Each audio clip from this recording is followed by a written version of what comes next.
probably remember our miners' strike. The miners were on strike in Britain between March of 1984 and March of 1985 in what was the longest industrial dispute of any size ever seen in this country. And it had implications across the world, it had support across the world. And it mostly had implications because it lost, and it lost completely. And we knew at the time what a difference this would make, because the whole future of politics and of the labour movement in Britain depended on it. It happened because they were closing down a lot of mines. They'd been closing down mines for decades. But finally the National Union of Mine Workers had decided that it was going to draw a line and say that it was no longer happy with pit closures. They closed a couple of pits. They closed one called Polmaze in Scotland and one called Cortonwood in Yorkshire. And the miners from those pits went and picketed the miners in other pits and insisted they come out in their support. And the strike kicked off. It was a very violent strike. It was a very bitter strike.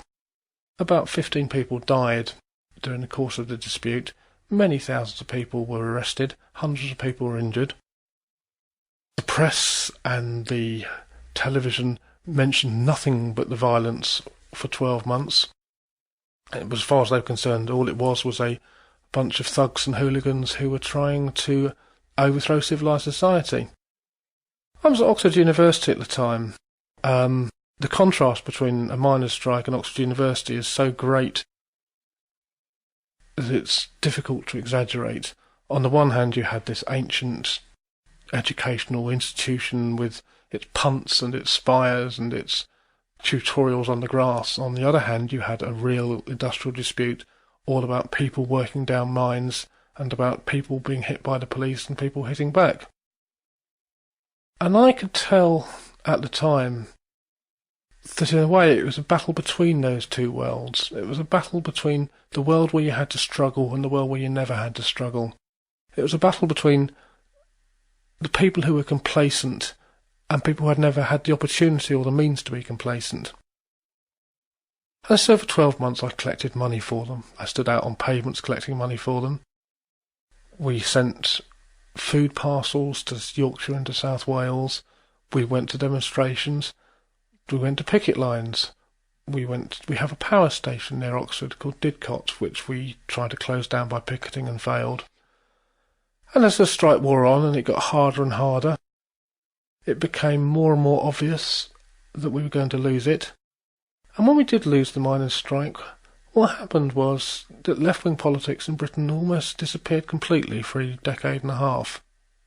Because the whole feeling of the labour movement, the people who supported them, was that they were never ever going to go through that again and lose. And as you can't go through that again and be sure you could win, they therefore weren't ever going to do it again. And the trade unions declined, and the left wing of the Labour Party disappeared, and one of the consequences is the Prime Minister, Mr Tony Blair, who is of the Labour Party but doesn't look like he's from the Labour Party, or doesn't sound like he's from the Labour Party, doesn't sound like he's got any interest in the Labour Party or knowledge of it. And if English politics seem particularly bloodless, and if they seem to have a little less than nothing to say about social justice, and if people seem to be dissatisfied with the way they are but don't seem to have any way of dealing with it or any alternative to offer, it's probably because 15 years ago our most important trade union spent a year fighting a strike and lost it. And we're still living in the shadow of that loss, and we haven't recovered from it.